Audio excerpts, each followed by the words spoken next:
好，今日嚟到第七題咯喎。嗱，第七題咧，呢度有兩個方法咯，展示咗 method one 先。method one 係非常之快嘅方法，就係代 n 等於零。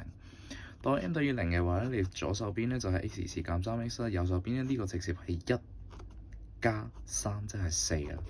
咁帶翻我哋嘅 program 啦，formula 零一啦，sorry， 一負三負四，即刻出到 x 等於四同埋負一嘅。咁啊，逐個睇咯喎，四同負一得邊個啊？四同負一 B 咯，係啦，呢個就係 method one 啦。method two 咧，咁你慢慢 fact 啦，咁我唔阻你啦。